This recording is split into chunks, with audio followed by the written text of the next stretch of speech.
اپنا آپ ہی دیکھتے رہتے تھے. گرچہ آئینہ دیکھنا بری بات نہیں، لیکن صرف اپنا آپ ہی دیکھتے رہنا اور ہر وقت دیکھتے رہنا خدا مجھے ایسی خدائی نہ دے کہ اپنے سوا کچھ دکھائی نہ دے. یہ بھی کوئی اتنا ٹھیک مسئلہ نہیں. آپ غور فرمائے کیا عرض کرنا چاہتا ہوں آپ کی خدمت میں میرے عزیز. ایک تو اگر میں بڑی سمجھداری سے اور بڑے غور سے اور بڑی توجہ سے آپ کو یہ بات سمجھانا چاہتا ہوں کہ اگر حضور سے پیار کرو گے نا تو یہ جتنی دولتوں کی اور شہرتوں کی محبت دل میں آتی ہے یہ خود بخود نکل جائے گی، خود بخود نکل جائے گی، آسانی ہو جائے گی، جینا آسان ہو جائے. دوسری بات آپ کی خدمت میں عرض کروں، ہم نہ تازہ دم نہیں رہتے، ہم پریشان رہتے ہیں، ہم بور ہوتے ہیں، ہماری طبیعتیں بعض اوقات جلد بازی کرتی ہیں، ہم بعض اوقات الجھ جاتے ہیں، قرار تلاش کرتے ہیں. اس قرار کو تلاش کرنے کے لیے پھر بعض لوگ الٹی سیدھی موویز دیکھتے ہیں.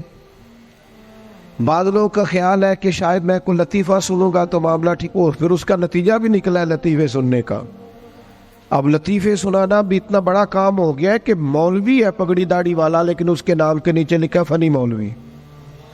خدا کے بندے یہ سنجیدہ اسٹیج ہے، دیندار لوگوں کا کرنے کا کام ہے، آپ کیا کر رہے ہیں؟ مولوی بھی فنی ہوتا ہے، 6 معنی دار ہے کہ ہمارا مزاج تھا ہر چیز شغل میلہ، ہر چیز ہنسنا الجھنا.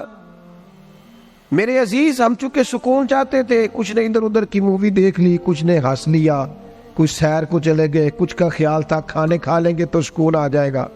یاد رکھنا ان چیزوں میں سکون نہیں ہے، ان میں تو آپ الجھتے جائیں گے. مزید تو سکون کہاں ہے، قرار کہاں ہے؟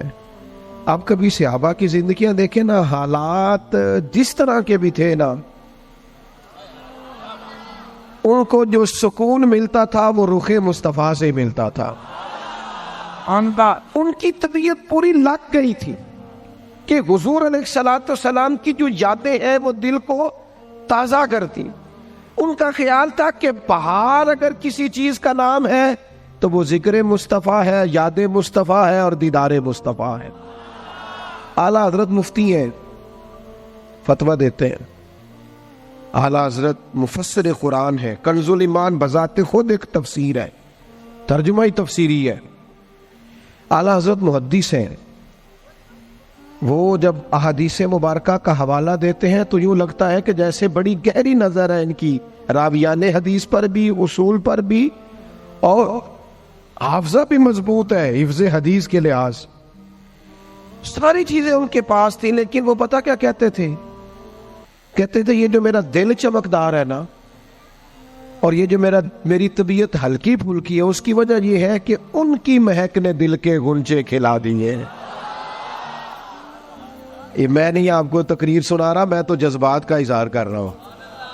ان کی مہک نے دل کے غنچے کھلا دیے ہیں. تو کیوں غنچے کھلا دیے؟ کہتے میرے نبی کا کمال یہ ہے کہ وہ جس راہ چل دیے ہیں کوچے بسا دیے.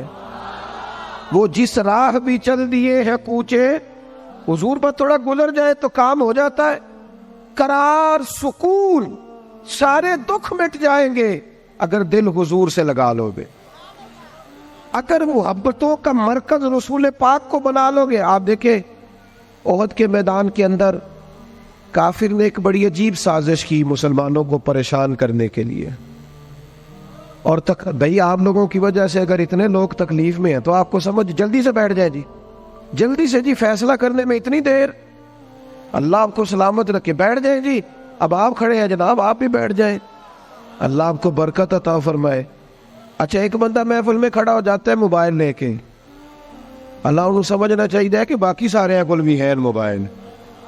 خدا کے بندے آپ کی وجہ سے اتنے لوگ پیچھے اگر پریشان ہیں تو آپ کو سمجھنا چاہیے اس چیز کو. اللہ تعالیٰ آپ سب کو ہنستا اور مسکراتا رکھے. نبی پاک کی ذات سے جب آپ کی کامل وابستگی ہو جائے گی نا تو حضور کی ذات والا کا پیار، اور پیار لاروں والا نہیں ہونا چاہیے خالی جل سے محفل میں اور مائک ہاتھ میں آیا تو عشق کا دعویٰ تگڑا، خالی اس طرح نہیں. تنہائی میں بھی تو روئے حضور کی بارگاہ.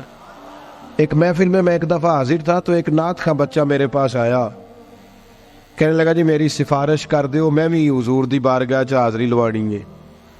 میں کہ پتر تو گھر جا کے پڑھ لے، اتنے بھی حاضری لگ جائے گی کہ 4000 بندہ چاہیے حاضری لوان لی۔ حضور کی بارگاہ میں تو جہاں بیٹھ کے بھی پڑھے حاضری لگ جاتی ہے، اس کے لیے کیا ساج سنور کے مجلس ہی فقط ہو تو حاضری لگتی ہے؟ یہ بھی اعلیٰ حاضری ہے، پر وہ تو واللہ وہ سن لیں گے اور فریاد کو پہنچیں گے ہم۔ بس اتنا تو ہو، کوئی فریاد کرے دل سے، تو بات تو دل سے کر۔ آپ کی جب کامل وابستگی حضور سے ہو جائے گی نا، تو یہ غربتوں کا ڈر، یہ پریشانیاں، یہ آزمائشیں، ایک جگہ رونا نہیں رویا حضرت بلال نے کبھی اپنی غریبی کا، ایک جگہ پریشان نہیں ہوئے کبھی حضرت سلمان فارسی کے میں پردیسی ہوں، ایک جگہ بھی کبھی جناب صہیب رومی کو تکلیف نہیں ہوئی۔ کیوں بلا؟ اس لیے کہ حضور کی محبت ایسی دوا ہے جو ہر بیماری سے شفا عطا کر دیتی۔ احد کے میدان میں کافروں نے ایک چال چلی تھی، ان کو پتا تھا کہ کون سی بات مسلمانوں کو زیادہ پریشان کر سکتی ہے۔ انہوں نے ایک افواہ پھیلا دی تھی کہ معاذ اللہ حضور کو شہید کر دیا گیا۔ اس کی وجہ سے شدید پریشان ہوئے صحابہ، اور جنگ کے جو نتائج برعکس آئے اس کی بڑی وجہ یہ افواہ بھی بنی۔ اب صحابہ بڑے پریشان تھے، حضور شہید ہو گئے۔ کچھ لوگ نا میدان احد سے جب واپس آ رہے تھے نا، جنگ ختم ہونے کے بعد، ایک خاتون جا رہی تھی میدان جنگ کی جانب۔ عورتیں اپنے مزاج کے لحاظ سے کمزور ہوتی ہیں قلبی طور پر، اور بڑی خوبصورت بات لکھی ہے علماء نے، کہتے ہیں عورت کے دل میں درد زیادہ ہوتا ہے نا، پیار زیادہ ہوتا ہے، اور یہ جو وہ کمزور واقعہ ہوئی ہے اسے عیب نہ سمجھو۔ اسی لیے تو اللہ نے بچے کو پالنے کا ذمہ اس کا لگایا ہے کہ وہ شفقت زیادہ رکھتی ہے، محبت زیادہ رکھتی ہے، درد دل زیادہ رکھتی، اس لیے جس درد سے وہ بچے کو پال لیتی ہے نا۔ میرا بیٹا ایک دن گھر میں کچھ پکا ہوا تھا، اس کی اماں کہنے لگی کھانا کھاؤ، کہندا ہے میں نہیں کھانا۔ وہ دی اماں کہندی میں بڑا زور لایا، بڑی محنت کیتی، بڑی گرمی چ پکایا، اج تے ہی کھانا پڑا ہے۔ کہنے لگا میں نہیں کھانا، میں آرام سے کھانا کھا رہا ہوں۔ اب وہ ماں بیٹا بحث کر رہے ہیں، تھوڑی دیر گزر گئی تو مینوں کہندی تسی کیوں نہیں بول دے؟ میں کہا مینوں پتا ہے کنے جیتنا ہے، تھوڑی دیر بعد کھلو جو، مینوں پتا ہے کنے جیتنا ہے۔ وہ بچہ اٹھ کے اندر چلا گیا، کہنے لگا میں نہیں کھاندا، تسی کھاؤ۔ وہ پھر 5 منٹ لگے تو وہ پکانا شروع کرتا جو بچہ کہہ رہے ہیں۔ تو میں کہا میں نے تو پتہ ہے نا نتیجہ کی ہے، تو اس بحث میں جانے کی ضرورت ہے، اس لیے کہ ماں اولاد کے سامنے ہمیشہ ہی ہار جاتی ہے۔ وہ اولاد کے سامنے جیت سکتی، وہ نہیں جیت سکتی نا، شفقت ایسی ہے۔ عورتیں مزاج کے لحاظ سے اللہ تعالیٰ نے نرمی دی ہوتی، اس کو عیب نہ جانا جائے، یہ اللہ تعالیٰ نے انہیں ودیت کی ہے چیز۔ تو خاتون جا رہی ہے میدان احد کی جانب، وہاں سے صحابہ آ رہے، تو خاتون پوچھتی ہے صحابہ سے حضور کا کیا حال ہے؟ تو ایک صحابی اپنے لہجے میں گویا کہنے لگے خبر مشکل ہے پر تجھے سنانی بھی ضروری ہے، اس جنگ میں تیرے بھائی کا انتقال ہو گیا ہے۔ بہن کے لیے اس سے بڑی بھی کوئی خبر ہوگی کہ بھائی کا انتقال ہو گیا؟ وہ خاتون نے یہ خبر سنی، اِنَّا لِلَّهِ وَإِنَّا إِلَيْهِ رَاجِعُونَ پڑھا، آگے گزر گئی، اگلے صحابی سے جا کے پوچھتی ہے حضور کا کیا حال ہے، اور بے چین ہے، دوڑی جا رہی۔ یہ میری بات کو سمجھے آپ، کسی ایک جگہ جب آپ کی محبت کا غلبہ ہوتا ہے تو پھر بعض غم لگتے ہی نہیں، آپ کی کیفیت ہی اور ہوتی ہے زندگی گزارنے میں۔ آگے بڑھی، ایک اور صحابی ملے، ان سے پوچھتی ہے حضور کا کیا حال ہے، تو کہنے لگے میرے پاس تیرے لیے ایک بڑی سخت خبر ہے، تیرے شوہر کا انتقال ہو گیا۔ اس نے تھوڑی دیر کے لیے خاموشی اختیار کی، اللہ کی رضا پہ راضی رہنے کے کلمات ادا کی اور آگے بڑھی۔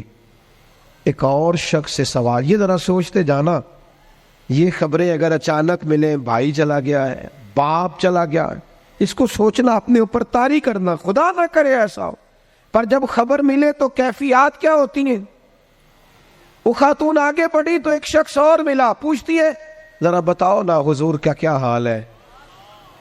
تو کہنے لگے میرے پاس تیرے لیے خبر ہے کہ تیرے والد بھی اس جنگ میں شہید ہو گئے۔ بیٹیوں کا تو میکا ہی باپ سے ہوتا ہے، ماں سے ہوتا ہے. والد چلے گئے، تھوڑی دیر کے لیے گردن جھکی، کلمات ادا کی، اور پھر یہ پوچھتی ہے صحابی سے، والد چلے گئے، بھائی چلے گئے، شوہر چلے گئے، مجھے بتاؤ کہ میرے نبی پاک کا کیا حال ہے؟